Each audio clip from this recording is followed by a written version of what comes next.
Jaya Radha Madhava Kunja Bihari.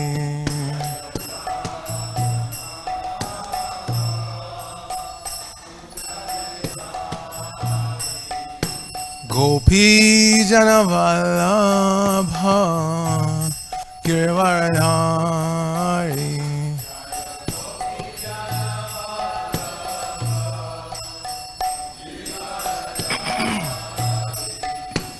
Gopi Jana Vallabha Girivardhari.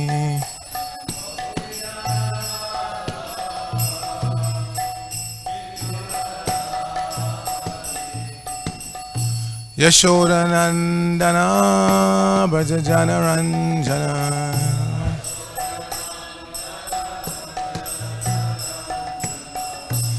Yashoda Nandana Braja Jana Ranjana.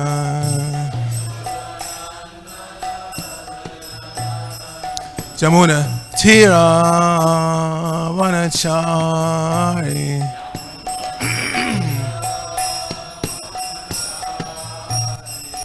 Jamuna Tira Vanachari.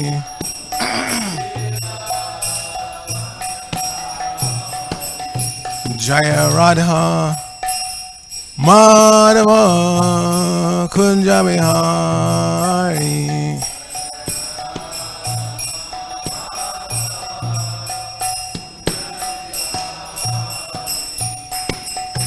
Gopi Jana Vallabha Girivardhari.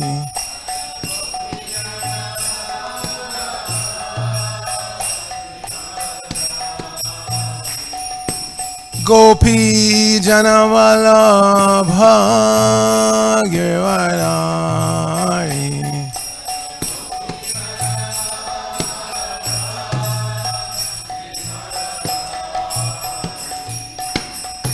Yashoda Nandana Braja Jana Ranjana.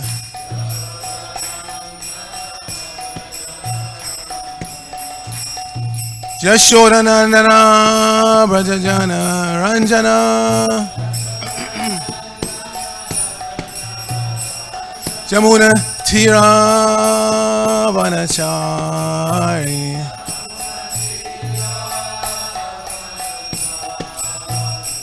Jamuna Tira Vanachari.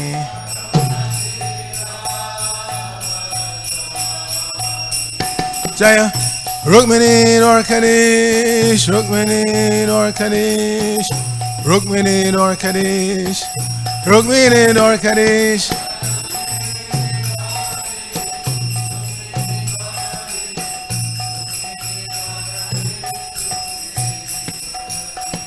Jaya Jagannath, Jaya Jagannath, Jaya Baladeva, Jaya Subhadra.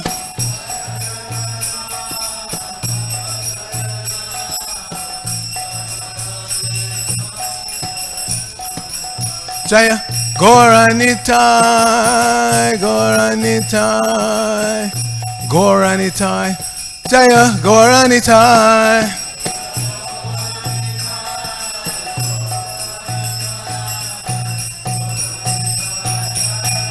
Jaya Jaya Prabhupada, Prabhupada, Prabhupada, Jaya Prabhupada.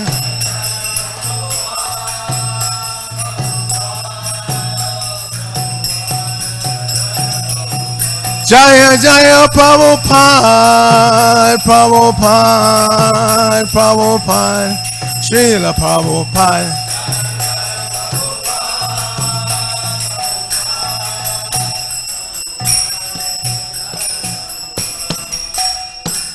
Gaur Premanandi Hayaribo, Jayom Vishnupad, Paramahansa Padavrajak Acharya Ashtar Sri Sriman, ISKCON BBT Founder Acharya Divine Grace, A.C. Bhaktivedanta Swami Maharaj Prabhupada Ki Jai. Nitya Leela Prabhupada Om Vishnupad Divine Grace Srila Bhakti Siddhanta Saraswati Thakur Prabhupada Ki Jai. Ananta Koti Vaishnava Vrinda Ki Jai. Nama Acharya Srila Haridas Thakur Ki Jai. Prem se kaho Shri Krishna Chaitanya Prabhu Nityananda Shri Advaita Gadadhara Shivasadi Gaur Bhaktivinoda Ki Jai. Shri Shri Radha Krishna Gopa Gopana Shama Kunda Radha Kunda Giri Govardhan Ki Jai. Shri Brajamuman Namanam Ki Jai. Shri Navadip Mayapur Dham Ki Jai. Shri Nilachal Jagannath Pur Dham Ki Jai. Ganga Mai Ki Jai. Jamuna Mai Ki Jai. Bhakti Devi Ki Jai. Shrimati Tulsi Maharani Ki Jai. Your most beautiful Lordship Shri Shrikmeni Dwarkadish Ki Jai. Shri Shrikmeni Dwarkanath Ki Jai. Shri Shri Jagannath Baladev Subhadra Ki Jai. Shri Shri Gaurnitai Ki Jai. Samaveta Bhaktivinoda Ki Jai. Going back to home, back to Godhead Ki Jai. ISKCON Los Angeles Yatra Ki Jai. Brihan Madanga Transcendental Book Distribution Ki Jai. International Food for Life Transcendental Prasadam Distribution Ki Jai. Shri Harinam Sankirtan Ki Jai. Nitai Gaur Premanandi. Hari Hari Bo. All glories to the assembled devotees. All glories to the assembled devotees. All glories to the assembled devotees. All glories to Shri Shri Guru and Gauranga. Glory Srila Prabhupada.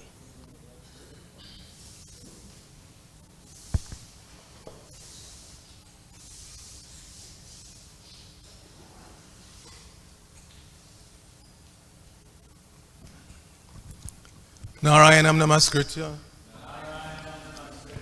Naram Chaiva Narottamam Deving Saraswatim Vyasam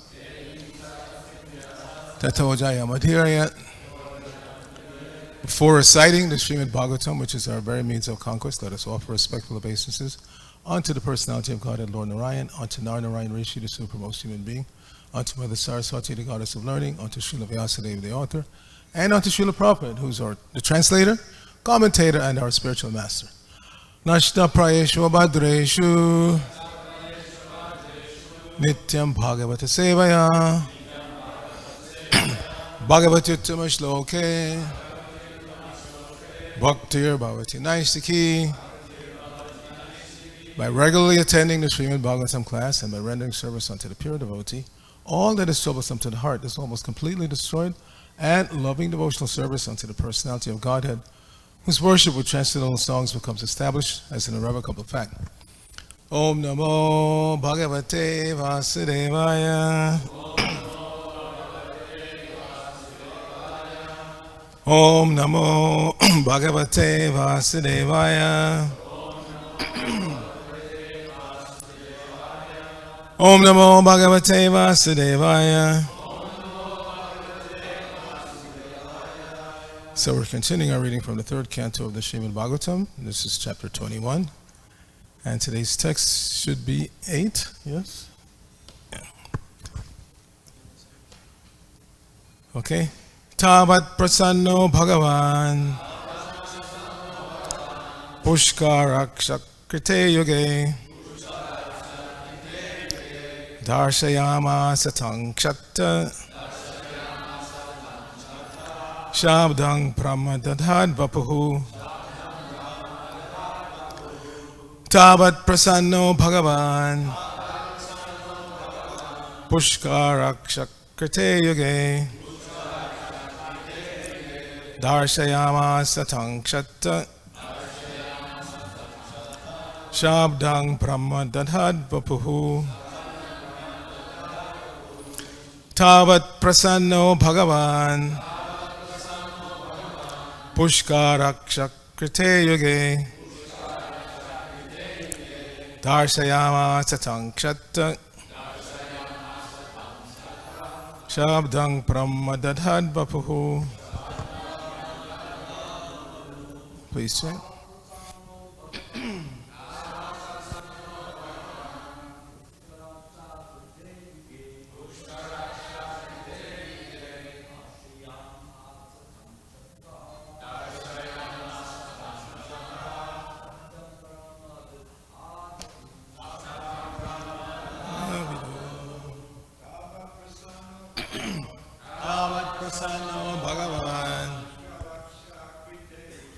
Pushkarakshakrite yoge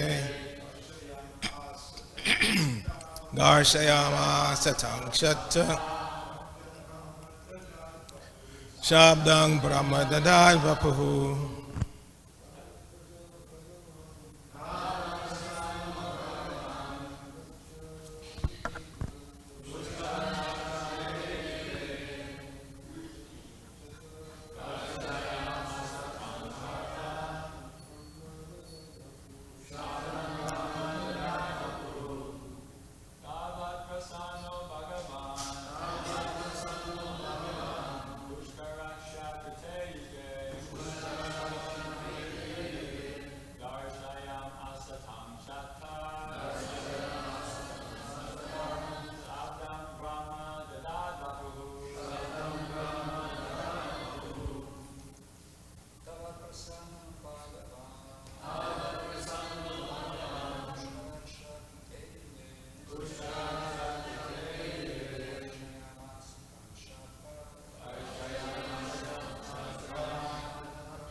Tavat prasanno bhagavan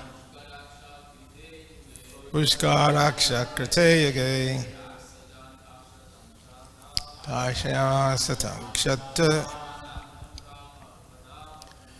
Shabdang Brahma Dadar Vapahu Vaishnavis Prasanno Bhagavan Pushkaraksha Kriteyage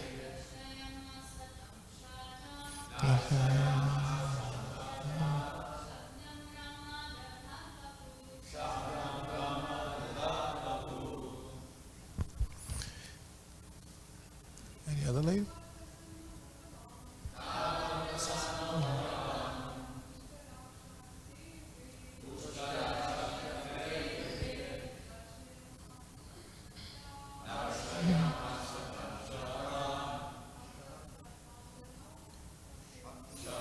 Brahmanad Vapahu Tavat Prasanno Bhagavan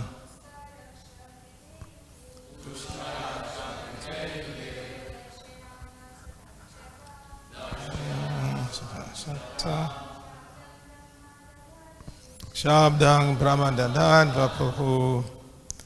So, synonyms. Tavat, then. Prasannaha, being pleased. Bhagavan, the Supreme Personality of Godhead. Pushkara Akshaha, lotus-eyed. Krite Yuge, in the Satya Yuga. Darshayam, Asa, showed. Tam, to that Kardama Muni. Kshattaha, O Vidura. Shabdam, which is to be understood only through the Vedas. Brahma, the absolute truth. Dadhat, exhibiting. Vapuhu, his transcendental body. Srila Prabhupada's translation for this verse. Then, in the Satya Yuga, the lotus-eyed Supreme Personality of Godhead, being pleased, showed himself to that Kardama Muni and displayed his transcendental form, which can be understood only through the Vedas. Please repeat. Then, in the Satya Yuga, the lotus-eyed Supreme Personality of Godhead, being pleased, showed himself to that Kardama Muni and displayed his transcendental form, which can be understood only through the Vedas. Srila Prabhupada's purport. Here, 2 points are very significant. The first is that Kardama Muni attained success by yoga practice in the beginning of Satya Yuga, when people used to live for 100,000 years. Kardama Muni attained success, and the Lord, being pleased with him, showed him his form, which is not imaginary. Sometimes the impersonalists recommend that one can arbitrarily concentrate one's mind on some form he imagines or which pleases him. But here it is very clearly said that the form which the Lord showed to Kardama Muni by his divine grace is described in the Vedic literature. Shabdang Brahma. The forms of the Lord are clearly indicated in the Vedic literature. Kardama Muni did not discover any imaginary form of God as alleged by rascals. He actually saw the eternal, blissful, and transcendental form of the Lord.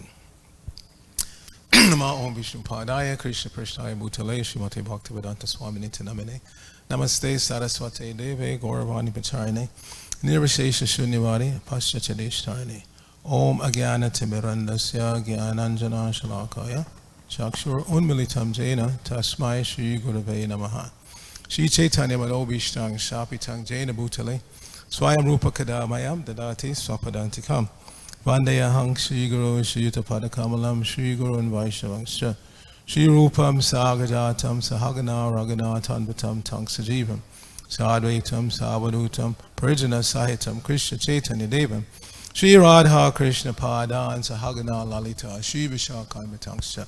Hey Krishna Karuna Sindhu Dina Bandho Jagatpate Gopesha Gopika Kanta Radha Kanta Namostate Tapta Kanchana Gorangi Radhe Vrindavaneshwari Vishabhanu Sute Devi Pranamami Haripriye Vancha Kalpatarubhya Sha Kripa Sindhubhya Evacha Patitanang Pavanebhyo Vaishnavebhyo Namo Namaha. Jai Shri Krishna Chaitanya Prabhu Nityananda Shri Advaita Gadadhara Shivasadi Gaur Bhaktavinda. Hare Krishna, Krishna Krishna, Hare Hare. Hare Rama, Rama Rama, Hare Hare. So we will discuss the points in today's verse, but at the end, as is my usual presentation after traveling, I'll do a little travelogue because I visited quite a few ISKCON temples in New Zealand and Australia. But I'm going to begin with an image I'll put on the screen that you may wonder, why is he showing this? So let's see if we can open this.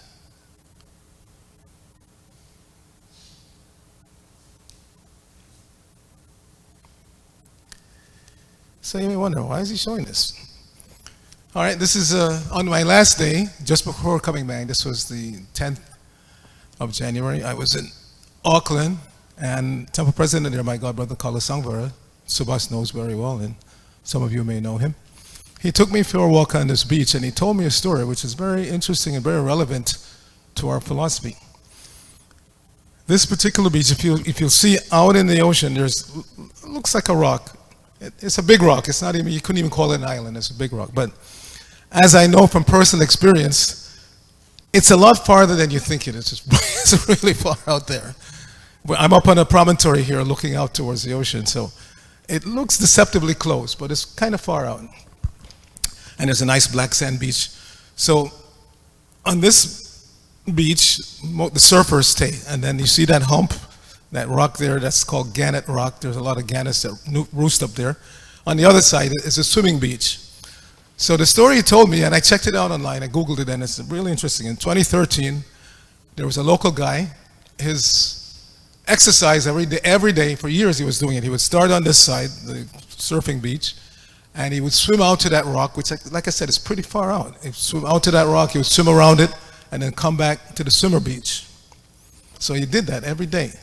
So on this particular day in 2013, he did his routine. He got in the water, he swam out to that rock, came around, got back on the swimming beach. But on that particular day, he decided, I'm going to do it a second time. Every day he would only do it once, but this particular day he decided to do it a second time. So from the swimming beach, which is on the right side of this Gannet Rock, at low tide you can actually walk along the ocean. At high tide you have to go up and over the rock and come down. So I don't know which one he did that day, but he came back to the surfing side and he got in the water and started swimming out again. Now people were up on this cliff, there's a cliff behind me here. People up on the cliff could see that there were some sharks in a feeding frenzy, and they were yelling out to him, don't go, don't go. But he couldn't hear it. So he went in the water, and just not too far offshore, it was in shallow water, they said, there was a great white shark and a bronze whaler shark. And they both tore into him. Instantly ripped him apart. So the people on the beach, they called the Coast Guard, they came with a helicopter, and they flew over, they saw the great white shark was swimming with a piece of this guy's body in his mouth. So they shot him, and they got at least a piece of his body back. So why am I telling this? Because death can come at any moment, and in a way that you don't expect. Just like our Balaram Prabhu passed away recently, they say heart attack, which is what they usually say when they don't know for sure what happened. But because we know the soul is in the region of the body, in that heart region, not exactly in the heart, but in the region floating in 10 different kinds of airs. And so when the soul leaves the body, it always seems that the heart stops suddenly. It always seems that way to medical science. But the spiritualists, at least those who are following our path, they know. The soul is residing in that region of the body, in the region of the heart, floating in 10 kinds of airs. And when the soul leaves, obviously the heart stops, because the soul is like the engine of the body. The body is like a car, and the soul is like that engine. So when the engine is taken out, the car doesn't move anymore, and it seems like something sudden happened. Now in this case, death was by shark attack. But But we shouldn't be confused, because the Vaishnavas live in many different ways, just like Balaram's guru, His Holiness the Tamal Krishna Goswami, died in a car accident near Mayapur. So many devotees at the time, I remember they were wondering, he was such an elevated devotee, some even say a pure devotee, how could he die in such a horrible way? But when the soul leaves the body, depending on what level of spiritual achievement we have, it's not the same as an ordinary person dying. Example is Bhishma Dev. Bhishma Dev is accepted by everyone as being a pure devotee of the Lord. But look at the way he died. Shot thoroughly, his entire body shot through by arrows. Shot by whom? Not some aggressor from, some other country. His grandson, Arjuna, shot him full of arrows. He was lying on a bed of arrows for days. But was he upset? Was he mad at Arjuna? Oh, what kind of grandson are you? You're killing me like that? No. He was compassionate towards his grandson and his brothers. So much trial and tribulation all of you went through. So many ways you were attacked, and he was thinking of them. He wasn't thinking of himself, because those who are on that level of spiritual existence, they're not feeling the ups and downs, the vagaries of this material body. They're not put off by that. So we can't judge how elevated a person is by how they die. Be very careful about that, because sometimes people are confused. If so-and-so was a pure devotee, how could he get such and such disease? Or how could she get such and such disease? Pure devotees don't. Of course, every one of us, if we had to choose, we would choose to die maybe at 108 and just pass away in the sleep. No prior illness, nothing. Just one night quietly pass away. That's okay. That would be nice. But that's not the reality. The reality is we die in various ways. There are unlimited ways in which the soul can be taken out of the material body. On the human platform, what to speak of the animal platform, forget. But even on the human platform, there are so many unlimited ways in which we can be taken out of this body. So as we progress on our spiritual path, as we approach at least the point of Brahmabhuta, Prasanna. This is the first indicator Krishna says, not that we're saying. Prasanna means very happy. Atma. The soul starts to exhibit this level of happiness that you don't find in the material world, because it's not based on my material situation. How much money I have in the bank, what my health is like, what my relationships were like, or none of that. It's based on our connection to Krishna. When Shamachandra gave class, he was speaking about yoga, and Subhas also discussed yoga. So I think he cited that verse from the 4th chapter, Evam Prasad. What is that? In the second verse, 4:2. No, 4:2. I'm having a senior moment. 4:2, 4th chapter, text number 2. Yeah, Evam Parampara Praptam, Imam Rajashim. Sakalena Hamatata, Yoga Nashta Parantapa. So it's interesting, in the synonyms there, Prabhupada translates yoga very interestingly. It says, the science of the relationship with the Supreme. That's how he defines yoga in that particular verse. The science of the relationship with the Supreme. So that's lost. That's what was lost. And actually, it doesn't translate nashta as lost. It translates the synonym as shattered. So the science of the relationship with the Supreme has been shattered. What do we mean by shattered? Everybody knows that English word, but what does it mean? Blown into bits. Not whole anymore. It's not cohesive. It's been shattered, broken into small pieces. So the science of our relationship with the Supreme, in this Kali Yuga especially, has been shattered. It's been broken into pieces. Over here you may find something related over there, but it's hard to find the complete meaning of yoga and how to practice it. So we're being taught by all these conversations in the Bhagavatam, what is yoga and how to practice it. This is ultimately the discussion that's going on between Maitreya and Vidura. Yoga is the science of our relationship with the Supreme, and by hearing all these conversations between highly elevated devotees of the Lord, we start to get a cohesive picture of our relationship with the Supreme. Many people are atheists. They don't believe there is God. So I may have said in my last class, or maybe while I was traveling, that when you find somebody like that, they say they don't believe in God. All right, so what is the definition of God? You can't believe in something if you don't have a mental image of what that thing is. Like if I say, I don't believe there's a golden mountain. I know what is gold and I know what is a mountain. And I just don't believe that there is a mountain that's made completely of gold. So if I say I don't believe in God, what is that entity that you don't believe in? So the common accepted definition of God is the supreme being. So then I always ask them, which of those two concepts do you not accept? Supremacy? That's clear. Supremacy exists. There's good, better, best. Fast, faster, fastest. Anywhere you look in life, there is supremacy. You start to approach supremacy. Somebody's better than like that. If you take it to the nth degree, there has to be somebody's on the top. There's nobody higher than that. Or what is it you don't accept? Beinghood, personhood. You can't argue about that. You're a person, I'm a person, we're discussing. So they become bewildered because it's actually a bewildering state of mind to be an atheist. You say you don't believe in the existence of a supreme person, but we can prove that supremacy exists and personhood exists. So how can you decry putting those two together? So the atheists, they don't have any real argument. But unfortunately, when we turn away from the Supreme, when we don't want to have our innate relationship with the Supreme, then this is the ultimate conclusion, that there cannot be a Supreme Person, and I don't want a relationship. Generally, those people, they want relationships. They just don't want a relationship with a Supreme Person.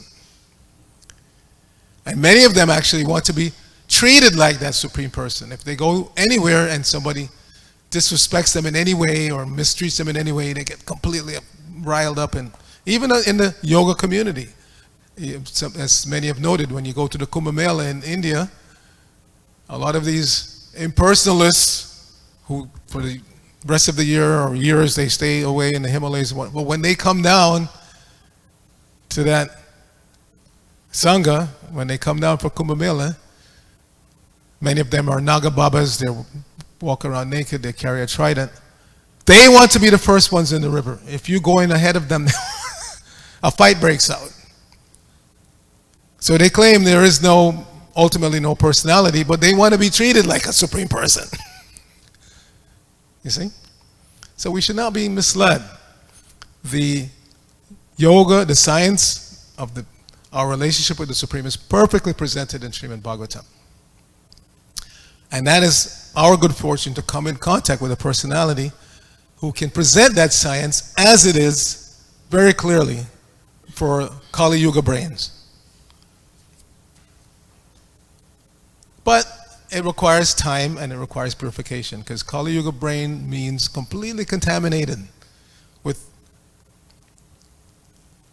misconceptions, false theories, rampant material desire. These things cover our natural ability to understand our relationship with the Supreme. So a process of purification is required, and that is what this International Society for Krishna Consciousness was started for, to present to the public a very simple, easy to follow process of yoga by which one can become purified and reawaken one's innate intelligence, one's innate ability to understand the science of our relationship with the Supreme. But there are a lot of obstacles out there. In the Chaitanya Charitamrita, at the beginning of every chapter, Krishnadas Kaviraj Goswami, he writes a verse glorifying Lord Chaitanya. So in the Adi Lila, I think it's chapter 4, he writes this nice verse. Sri Chaitanya Prabhu Bande Balo Pi Yadanugrad Tare Nata Matagra Vyaptam Siddhanta Sagaram.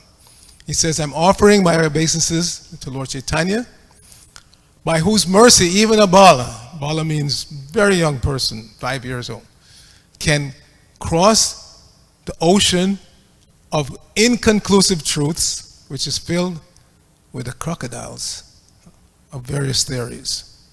So this is what you have to face. The crocodiles of various theories. Yeah.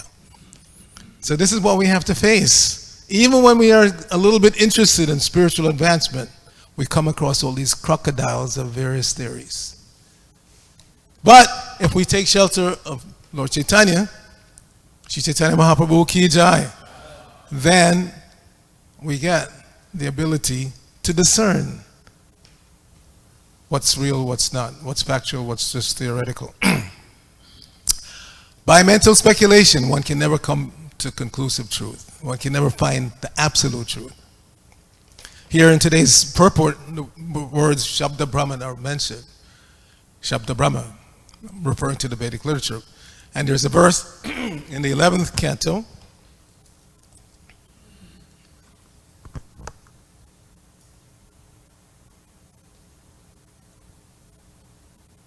I've recited several times, but it's an interesting verse.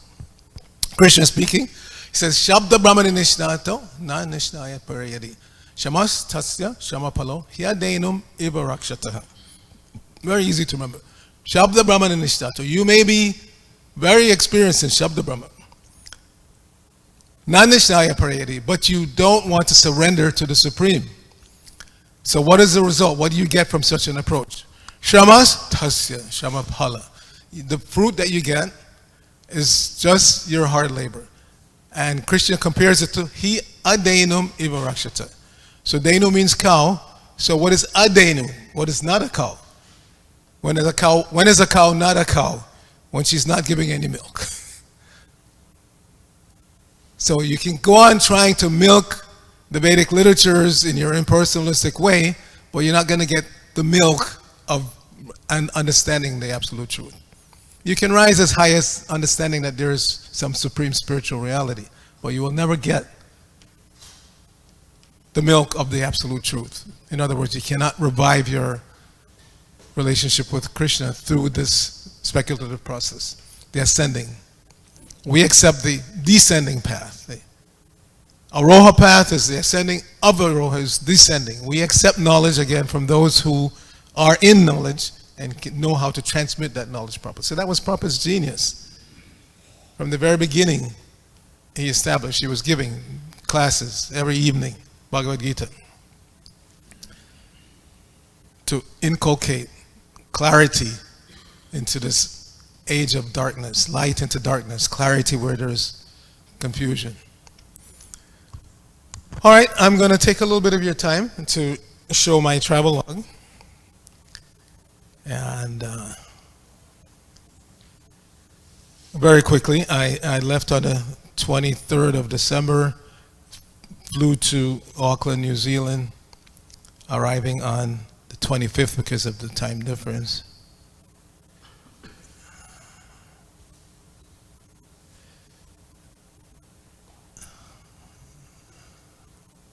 This is not Auckland. Let's go back to the beginning. I had opened it up previously, so. Oh man, I'm blowing it. I'm showing all my slides here. Okay. All right, let me just go back to the beginning here. Okay.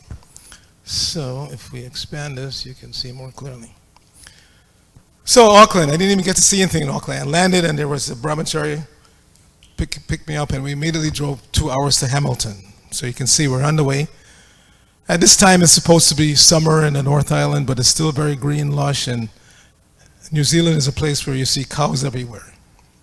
So it's kind of funny, when you come through customs, they ask you, have you been on any farms in the last 30 days? Everywhere in New Zealand, the North Island, it's like a farm. Everywhere you go, there are cows. Same thing in India. Every street you walk down in India, there's a cow. So how can you say, honestly, you haven't been to a farm? But of course, you have to say no, because if you say yes, then they'll give you a hard time. So we went to Hamilton. In Hamilton, there's a little preaching center, and this brahmachari had already started making lunch for us. Very nice lunch. You can see here a wrap with some potato wedges. And so we had lunch, and then literally took off for a 6-hour drive from Hamilton to Otaki, where the Recharge Festival was held. So this is the festival site. It's a 23-acre property that belongs to ISKCON. Interesting story, Dave Amrita Maharaj told me, that, you know, he had opened a loft preaching in Wellington, and one night this guy, middle-aged guy, came through the door, sat down for the whole program, and then afterwards he asked to speak to Maharaj, and they chatted, and he said, "I like you guys. What do you need?" So Maharaj said his mind was reeling. What do I need? What do I need? I have to think of something to say.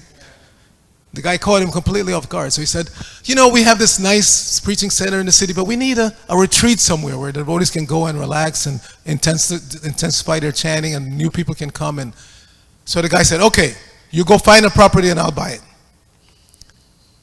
So Maharaj said, but, because the guy was a real estate mogul of some kind. So he said, no, you're the expert. You find some place. So the guy found this place. 23-acre property, beautiful, lush. This is just a small portion of it. And he bought it. So they started having their Recharge Festival there. This is the house where I stayed, it's called. And then this is Maharaj's Bhajan Kutir. And he has nice deities there. Radha Rasanath and Panchatattva on the right there, and Chaitanya Mahaprabhu on the left. This is a close-up of Radha Rasanath.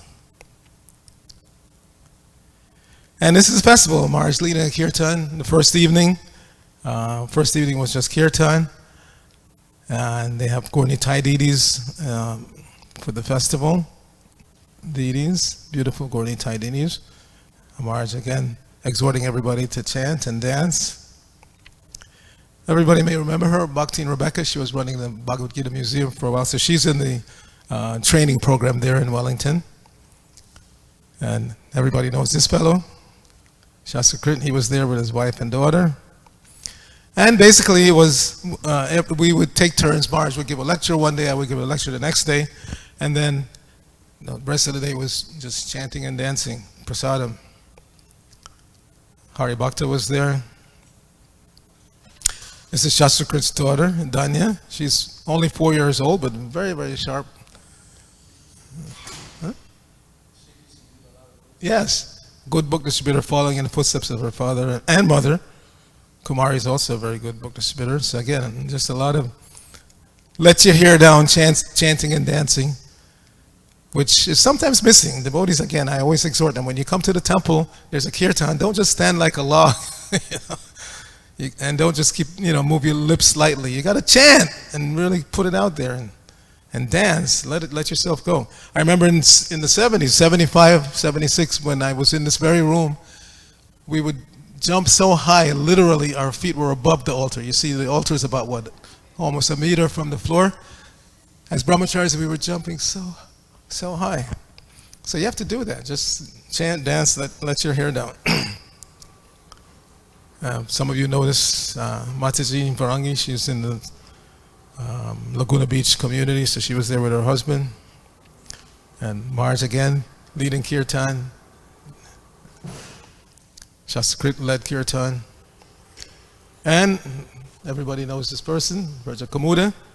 So on the 31st, which is when I left, there was one more day to go to the festival, but I left on the 31st to go to Australia. Actually, on the day before, on the 30th,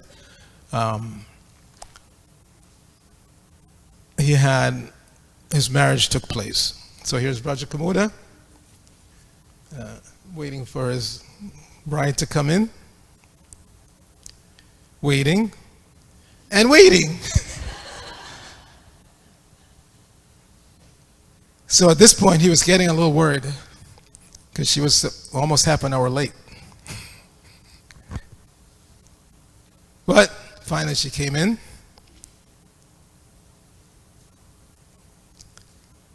That's her father on her right wearing a garland.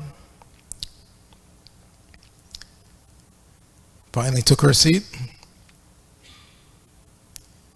Exchange of rings. I mean, if you go on my Facebook page, you'll see lots and lots of pictures from the wedding. I'm just giving you like a little thing here. And then finally the ceremony took place. Beautiful ceremony. The person all the way on the right, he's a Mayapur Gurukul graduate, and I forget his name now, but he conducted the ceremony very nicely. So when they come back, you see them next here in New Dwarka. They're Mr. and Mrs. Then we went to Melbourne. So this brick building is where the temple room is, and upstairs they have a prasadam hall. There's a gift shop there also. But on the left of it, you can barely see it, but in this picture you can see it. Building is now called Prabhupada House. Interesting thing is this building was built in 1876, 20 years before Prabhupada appeared on this planet. And so it's been around since then, 1876. But now it's Prabhupada's house. And you'll see later on what's inside that Prabhupada house. But for now, this is the temple room. Very nice. They modeled their deity worship after New Dwarka. Actually, when Prabhupada was on the planet, they sent a team here to learn how to dress the deities and how to worship, and they continue that standard. They have 3-man arti every day, although when I was there, it was their Snan Yatra, so Lord Jagannath wasn't there. But yeah, very nice standard. This is Arcita Prabhu, who's the temple president. This was Bhaktisiddhanta's disappearance today, so he was leading the kirtan. And so this is what's inside Prabhupada's house. They have a very nice, Prabhupada's quarters preserved just as it was when he was here. And a very high standard of cleanliness and all of Prabhupada's paraphernalia. So now we get to see the deities. There's Gauri Thai deity on the first altar on the left. But see how crowded they are. I'm still trying to understand why they keep them in such a small. They're so crowded that their arms overlap, and it must be hard to dress them because they're like tightly packed against each other. But anyway, that's how they have them. And then the main deities are Radha Vallabha, right? Guna, Radha Vallabha. I've seen so many deities, sometimes I get confused. Yeah, I think the deities there in Melbourne are Radha Vallabha. Beautiful deities, installed by Prabhupada. Like I say, very high standard of deity worship. Then they have a farm project, which is about an hour and a half, 2 hours drive from the temple. It's called Hare Krishna Valley. Beautiful property. Here's Aniruddha feeding one of the oxen. He brought a huge bag of carrots and apples, so we were feeding the oxen. And this devotee, I forget his name, but he was here in New Dwarka in the 90s, 96, 97, like that. He came here to be trained in book distribution. But now he's the person who's running the farm. And you can see he really loves cows. And they love him. He just has to look at them when they come running over. And the members of the congregation, they regularly go to this farm to interact with the cows. And this is kind of just one portion. You can see the main road coming in to the farm, or the main road inside the farm. This takes you back out to the main road on the street. They also have a yoga retreat there, and a lot of things happen there. Beautiful place. They grow their own fruit. This is just some cherries that were growing on a vine there. And of course, it's Australia, so there were kangaroos. This old kangaroo got pushed out of his pack. He was too old, he's gone blind, so the younger bucks, they pushed him out. And he hangs close to the devotees because he feels safe near to the devotees. And then we went to Sydney. Sydney, this is looking towards Prabhupada's Vyasasana. And you see they have a curtain around Prabhupada's Vyasasana. And every night, their last arti is at 9 o'clock. So a lot of congregation, they come and they chant for the deities, and then after the doors close on the deity side, then they close these curtains around Prabhupada. And there's some children who have taken up that service. Every night they come and they, one on each side, they pull the curtain. And I have to say, I've never seen children chant Jai Prabhupada with such feeling. Jai Prabhupada. So this is looking towards the altar. And this devotee, Chitta Hari, he's from Ukraine. Because of what's happening over there, he took his family to Australia. And very good kirtan leader also. You'll see him on Harinam. I'll show you shortly. So this is their altar. Melbourne is like ours, 3 distinct altars. Here in Sydney, everybody's on one altar.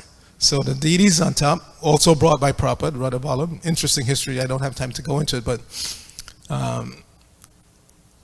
this is the temple where Prabhupada said to the deities, I'm leaving you in the hands of the Malechas.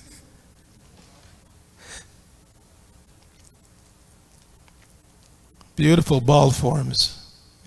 Krishna and Radharani in their very youthful forms.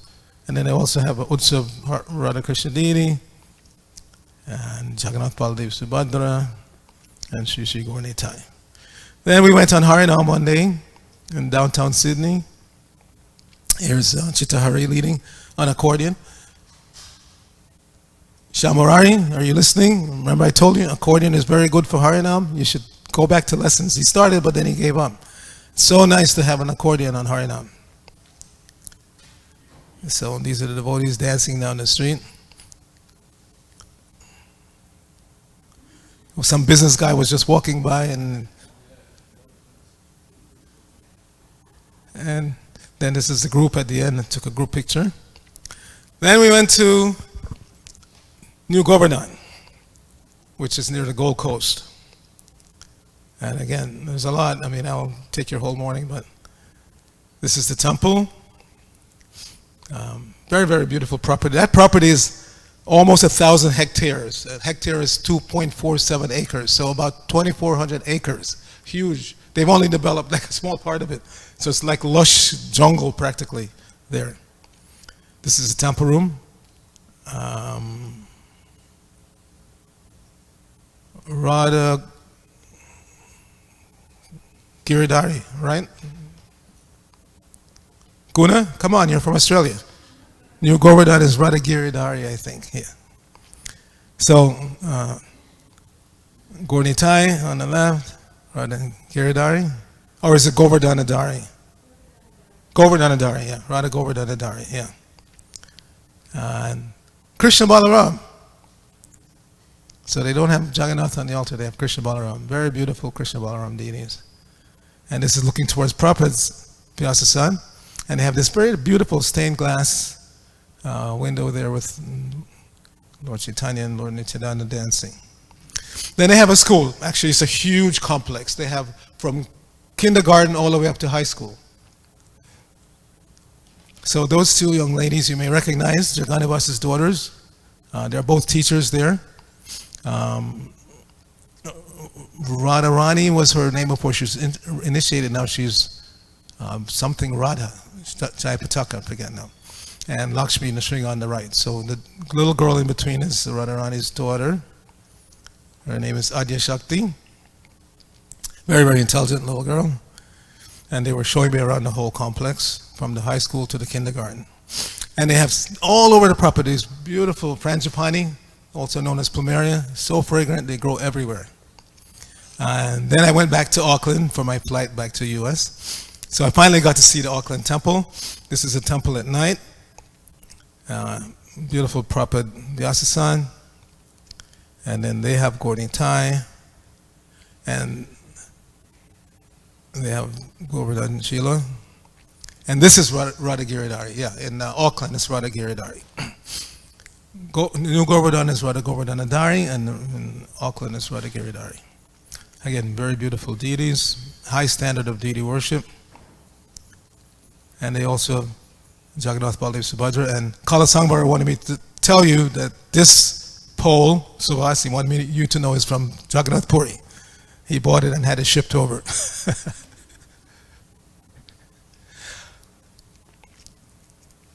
So that's it. Thank you very much for your kind attention. Srila Prabhupada Ki Jai. Gaur Bhakta Vrinda Ki Jai.